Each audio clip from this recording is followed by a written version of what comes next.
Hi, I'm Emily Warriner. I'm an Associate Solicitor in the private client team of Thackeray Williams Solicitors.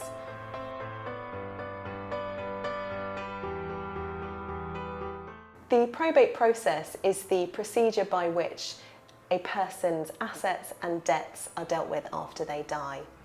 It involves obtaining a grant of probate from the court, which gives the executor the right to deal with the deceased's assets. The executor will need to value and collect in the assets, pay off any debts and taxes, and then divide them up according to the will between the beneficiaries. If there isn't a will, then state law will determine how the assets pass.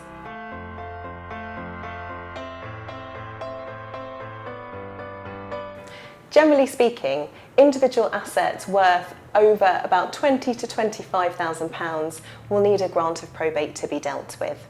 However, individual financial institutions set their own thresholds, so it's important to check what their requirements are with them first. Assets that fall below that threshold, or assets that are held jointly with a surviving owner, sometimes won't require a grant of probate. You might want to check with a professional just to make sure.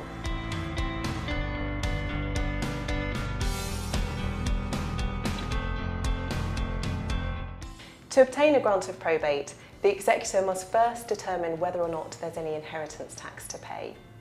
If there is, the executor will need to fill in a detailed inheritance tax account, which will be sent off to HMRC with the inheritance tax payment that's due.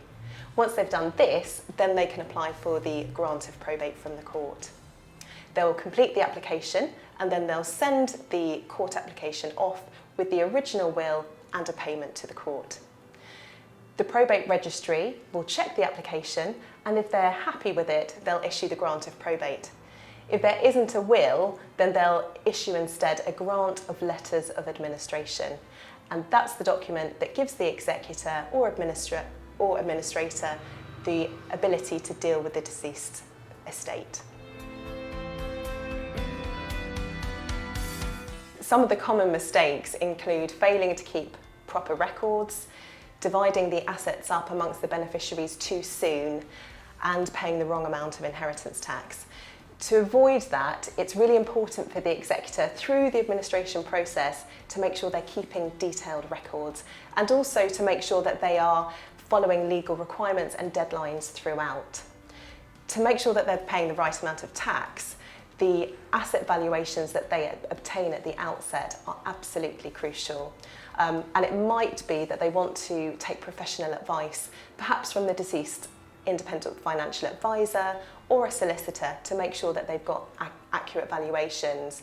And that's particularly important where there's property or shares involved.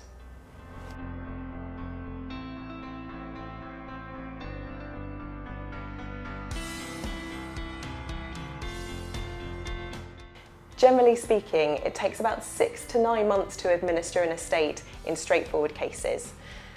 If matters are more complicated, then it will take longer. It's quite a protracted process, and therefore it's really important for the executor to be on the front foot, to make sure that they are complying with all deadlines and filling in forms in a timely and accurate manner.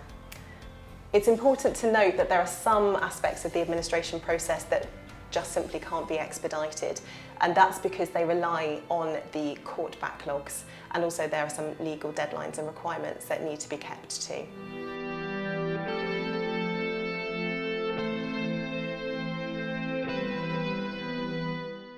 As well as making sure that the correct amount of inheritance tax is being paid, the executor is also responsible for making sure that the income tax position and the capital gains tax position has been considered on behalf of the estate. Capital gains tax might be an issue if the deceased's assets have been sold or transferred during the administration period for more than the date of death value. So it's really important for the executor to be aware of any tax liabilities that might arise from these transactions. They should also consider the income tax position of the estate and make sure that the right amount had been paid up to the date of death and during the administration period. This is particularly important if the deceased filed annual tax returns. It might be that the executor wants to consider taking advice from a professional on this.